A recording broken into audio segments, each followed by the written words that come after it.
Here is a list of 10 most brutal serial killers ever. 10. Angelo Buono and Kenneth Bianchi. Also known as the Hillside Stranglers, these two cousins brought fear to California in the late 70s. They kidnapped, raped, tortured, and killed 10 victims between 1977 and 1978. All their victims were between the ages of 12 to 28. They earned the notorious nickname of Hillside Stranglers because they always executed their plans in the hills above the city of Los Angeles. Their first victim, a prostitute named Yolanda Washington, was murdered while walking along Ventura Boulevard in San Fernando Valley, California. Bianchi attempted an insanity defense, claiming he had a personality disorder, and a separate personality from himself committed the murders. Court psychologists observed him and found that he was faking the illness, so Bianchi agreed to plead guilty and testify against Buono in exchange for leniency. The jury sentenced both of them to life imprisonment. 9. Edmund Kemper. He was also known as the Co-Ed Killer. Between May 1972 and February 1973, Kemper began picking up female students hitchhiking, taking them to isolated rural areas and killing them. He would stab, shoot or smother the victims and afterwards take the bodies back to his home where he would have sex with them and then dissect them. He killed 6 college girls.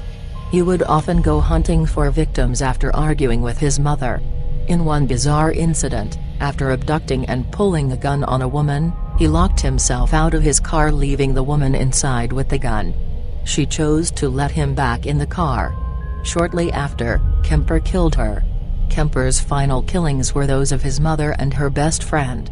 Then he began a cross-country flight, in a rented car loaded with guns and ammunition, that ended in a decision to surrender, so I wouldn't kill again. Although he pleaded that he should be sentenced to death, he was eventually sentenced to life imprisonment. 8. David Berkowitz. He is also known as the Son of Sam or the .44 caliber killer. In 1977 in New York, someone was shooting couples in cars with a .44 caliber bulldog revolver. The killer was named for the gun until mentioning in letters to the press that he was killing to satiate Father Sam's need for blood and thereafter became the Son of Sam.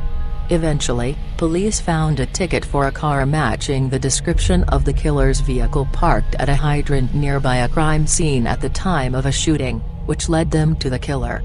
When police came for Berkowitz, he admitted everything but claimed his neighbor's demon-possessed dog Harvey urged him to kill.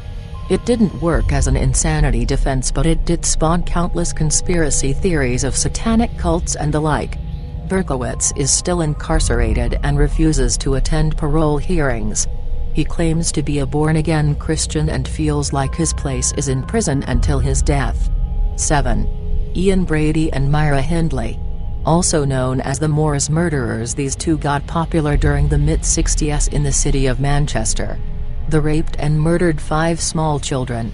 The murders are so named because 2 of the victims were discovered in graves dug on Saddleworth 7H Moor. A third grave was discovered on the moor in 1987, over 20 years after Brady and Hindley's trial in 1966. The body of a 4th victim, Keith Bennett, is also suspected to be buried there. Despite repeated searches of the area, it remains undiscovered. These 2 were sentenced to life imprisonment. Hindley died in the year 2002 of a heart attack while still in prison. 6. Richard Chase. Also known as the Vampire of Sacramento, he was known as one of the most deadly killers of all time. He earned his notorious nickname because he drank the blood of his victims and ate their internal organs. He did this as part of a delusion that he needed to prevent Nazis from turning his blood into powder via poison they had planted beneath his soap dish. After his arrest and trial, the jury found Chase guilty of 6 counts of first-degree murder and he was sentenced to die in the gas chamber.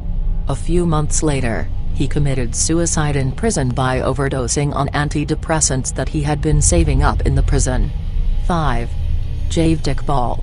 Iqbal was a Pakistani serial killer who was found guilty of the sexual abuse and murder of more than 100 children aged between 6 and 16. In 1999, he sent a letter to police and a local Lahore newspaper confessing to the murders. He claimed that over the course of 2 decades he strangled and dismembered his victims, who were mostly runaways and orphans living on the streets of Lahore. He disposed of their bodies in the vats of hydrochloric acid. He then dumped the remains in the Ravi River.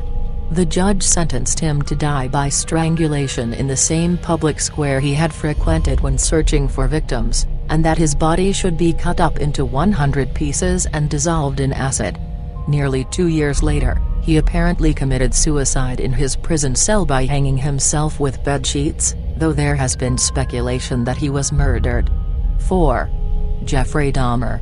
He is known to have murdered 17 men between the years 1978 and 1991, the year he was apprehended. Jeffrey revealed that he drugged his victims before strangling them to death, although he also performed bizarre experiments on some of his victims, such as drilling holes into the skull in order to inject acid into the brain. He was also known to cannibalize parts of a victim and perform sexual acts with the corpses. He explained that he had attempted to build a shrine from the skeletons of his victims so he could have a place to reflect and collect his thoughts. He ran out of luck when one of his victims ran out of the house screaming for help. He was sentenced to over 800 years in prison. Dahmer was killed in prison in 1994 at the age of 34, by inmate Christopher Scarver. 3. Dennis Nilsen. Also known as the Hindley killer, this Scottish serial killer was responsible for the killing of over 15 men and boys. Between 1978 and 1983, he lured his victims to his house and murdered them. He was known to retain corpses for sexual acts. He was eventually caught after his disposal of dismembered human entrails blocked his household drains. The drain cleaning company found that the drains were congested with human flesh and contacted the police. He was convicted of 6 murders, 2 attempted murders, and was sentenced to life imprisonment.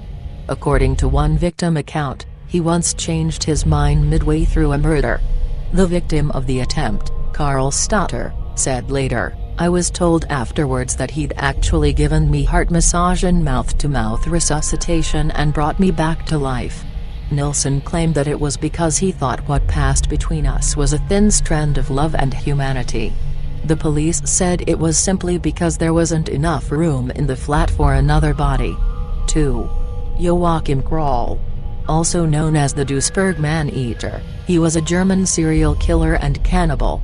When corpses of 5 young women turned up in small villages in West Germany, police found that each body had been raped, stabbed and/or strangled, as well as mutilated. The cuts were of a strange nature. They were about steak size, and body parts of the victims such as buttocks, thighs and belly had been removed. This type of cut was suggestive of a cannibal. When they searched his apartment, police found plastic bags of flesh and other body parts. He confessed to the murders, even to the ones the police did not know about. He confessed to killing 9 other people, taking the toll to 14 victims. He was sentenced to life imprisonment. And the number 1 on the list. Ted Bundy. Bundy murdered numerous young women across the United States between 1974 and 1978. He twice escaped from prison before his final apprehension in February 1978. After more than a decade of vigorous denials, he eventually confessed to 30 murders, although the actual total of victims remains unknown. Estimates range from 29 to over 100, the general estimate being 35. Typically, Bundy would bludgeon his victims, then strangle them to death. He also engaged in rape and necrophilia. He would pretend to be a policeman or even fake injury just to get the attention of his victims. Once they approached his car, he would hit them with a crowbar.